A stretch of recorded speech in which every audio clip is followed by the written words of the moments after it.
People at the auction were still laughing when the pallet snapped sideways and spilled a busted office chair onto Daniel's feet.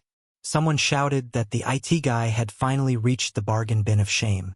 A man with sunglasses pushed up on his head said that anyone who bought mixed office junk on a Tuesday morning deserved bruises. Daniel kept his face straight while he felt the kind of embarrassment that crawls under the skin. He had not come for the chair. He had come for the box at the bottom of pallet 9 labeled for parts. Office liquidation from a crypto startup based in Houston. The auction listing mentioned 5 laptops in unknown condition. That alone was enough to push him into a bidding war with 2 flippers who cared more about resale photos than internal hardware. He won by luck when one of them took a call and missed a counter. Dragging his new prize to the parking lot, he opened the loose flaps of the biggest box. Inside were cracked keyboards and chargers held together with tape. Under a stack of dead power bricks he found something different. A slim gray laptop with a Block Harbor Labs sticker. No dents.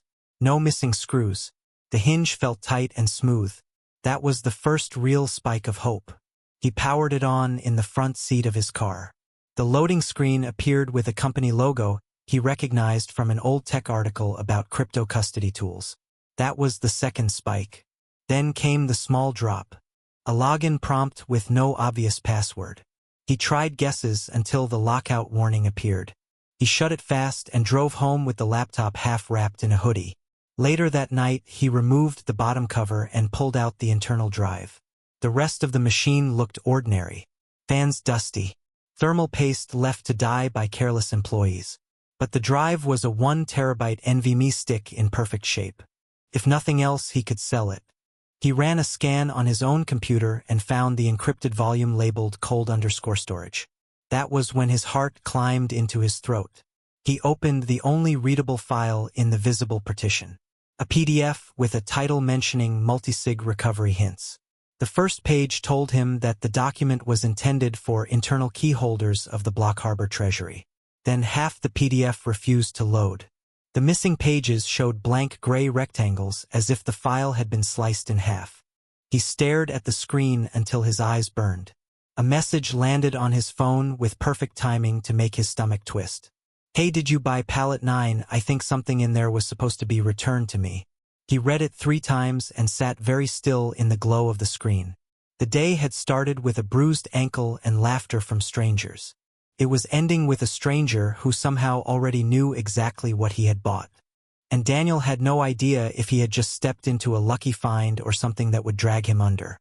The next morning he met the sender of the message outside the same warehouse. The guy introduced himself as Nate and said he used to work for Block Harbor. He looked like someone who slept with notifications on and regretted it daily. He said a box meant for him had ended up in the pallet and that he needed to recover a few personal items. Daniel opened his van while keeping one eye on Nate's hands. The man pulled out a keyboard with purple keycaps and a hoodie with the company logo. But his attention kept drifting to the space where the laptop box had sat.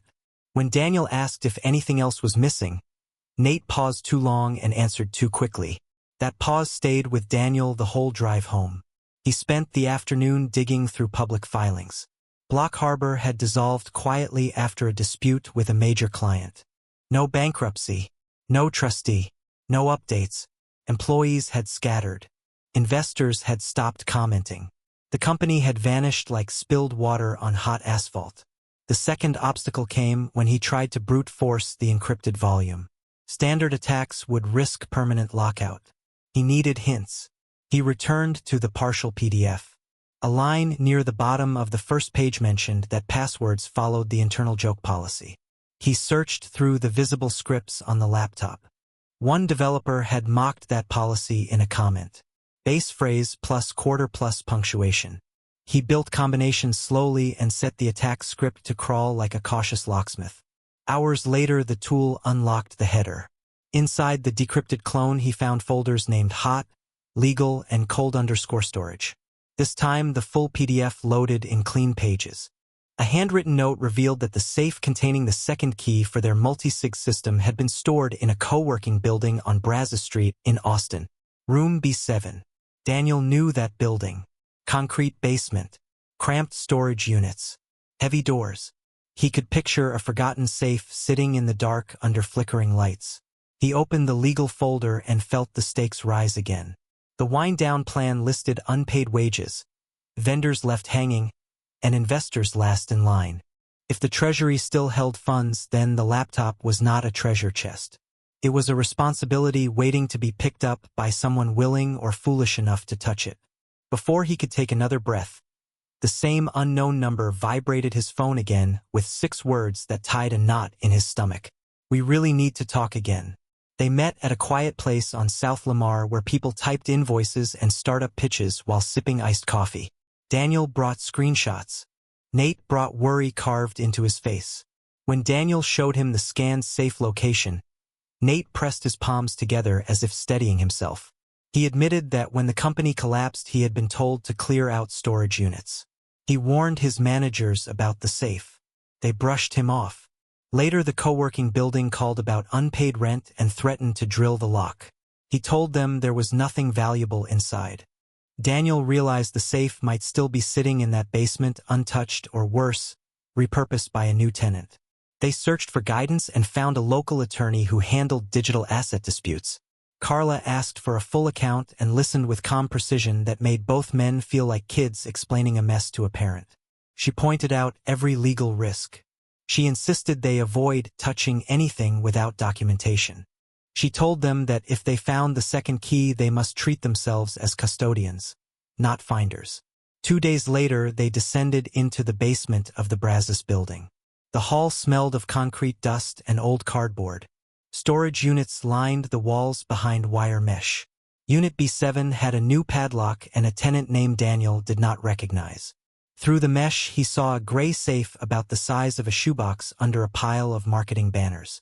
The coworking manager arranged a supervised inspection. The current tenant watched with raised eyebrows as the manager rolled the safe into the hallway. Daniel handed over the printed code from the PDF. The manager typed it. The safe beeped and opened on the first try. Inside was a black hardware wallet taped to the back wall and a sealed envelope. Carla handled it with care and verified the serial number against the PDF notes. The envelope confirmed everything. The device held the second multisig key for the Block Harbor Treasury. It mentioned that the key could be used only for an emergency wind down. Back in her office, she connected the device and verified its seed hash. The match was perfect. Daniel sat in the corner staring at the gray safe that had almost been shredded for scrap. They now held 2 keys out of 3. The third belonged to the anchor investor, the one person who had vanished from every directory. The room felt strangely quiet until Carla spoke. "If you move even a cent without proper notice, you will be in danger. If you follow a documented wind-down plan, you will be offering a service to everyone who got left behind." Daniel nodded. He had not expected responsibility to weigh more than the idea of money. But here it was sitting firmly on his shoulders. The next step was to locate the people hurt by the shutdown. Nate used old Slack exports to find former staff. Some responded with anger. Some ignored them. One designer wrote a long message about rent payments missed and nights spent staring at bank statements. Carla drafted formal notices for investors, founders, and vendors. Most emails bounced. Some numbers were disconnected. A few vendors replied with surprise that anyone cared about past invoices. Meanwhile, a forensic accountant analyzed the treasury contents. Nothing had moved in over a year. The value was more than enough to pay unpaid wages, clear contractor debt, and still leave a remainder for investors and key holders. Daniel and Nate met with a handful of former employees in a rented room above a pizza place.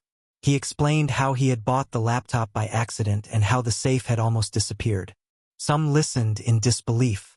Some looked at him with the kind of gratitude that made him uncomfortable. Carla outlined the plan. They would use both keys to move the funds into a new multisig wallet controlled by a separate legal entity created only for distribution. All movements would be public. Claims would be reviewed. Employees and vendors would be paid first. Investors would be contacted and given a window to respond. Any remainder would be split according to the original wind-down schedule. There was tension in the room. Some wanted the investors cut smaller. Others wanted them larger. Carla reminded them that fairness and documentation mattered more than victory. After 2 hours, everyone agreed. When Daniel returned home, he opened the cold_storage folder again. The files felt heavier than metal. As he sat in the glow of the screen, another message arrived from an unknown number.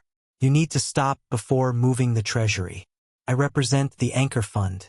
He looked at the phone with a dry mouth. He had expected this message weeks ago.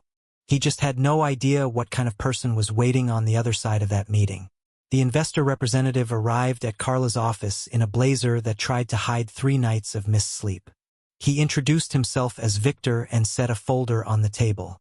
He had printouts of the original agreements and a summary of losses his fund had already accepted. Victor listened to every detail of the discovery without flinching. When Daniel explained how close the safe had come to being melted down, Victor rubbed his forehead and let out a long breath. He admitted that they had written off the investment and assumed that any leftover funds were lost in legal noise. Carla showed him the wind-down memo written before the collapse. Victor studied it and nodded. He agreed to accept the investor portion listed in that document and asked for nothing more. He explained that transparency and quiet resolution mattered more to his fund than squeezing extra dollars from a dissolved startup. The next phase began with small tense meetings in Carla's office. They connected both keys and initiated control transfers. Daniel watched the Blockchain Explorer display each confirmation. Cool numbers on a screen. Hot consequences in the real world. Employees received unpaid wages. One wrote that the payment meant they could finally clear a medical bill. Contractors received years-old invoices. Vendors who had already assumed loss got messages from Carla asking for updated bank information. When the dust settled, the remainder was still significant. Victor accepted his reduced portion. Carla took her fee. Nate received enough to clear old debts and ease the pressure that had followed him for a year. Daniel received a deposit that made him stare at his phone for minutes before exhaling. Not fortune. Freedom. He did not quit pallets. He still loaded boxes in his van. Still sorted scrap from salvage. But when people mocked him for chasing forgotten tech, he felt a quiet, steady confidence inside his chest. He had seen what could hide in a box meant for parts. He had also learned that a find was not a prize unless handled with care. Weeks later, the wind-down entity filed its final statement. Employees who had given up hope returned to their lives with a strange relief. Vendors crossed old debts off their books. The investor fund issued a short note thanking unnamed custodians for resolving a forgotten asset responsibly. Daniel kept the clone drive stored in a fireproof pouch. The original laptop stayed on a shelf, wiped and empty. A reminder of how thin the line was between a good find and a disaster. Sometimes he opened the worn PDF in the docs folder. The last page still carried the note written by someone who never expected a guy from Austin to read it in a tiny apartment. Never act alone. He thought about the people who had stepped in at each step. A tired former employee. Patient lawyer. A group of workers who trusted him enough to hear the story. He kept buying auction lots because that was what he knew how to do. Not to chase luck, but to feel the calm of solving small puzzles with cables and screws. Every time he lifted a box and heard something rattle inside, he remembered the gray safe in that basement and the lives tied to it. And he treated the box with just a little more respect.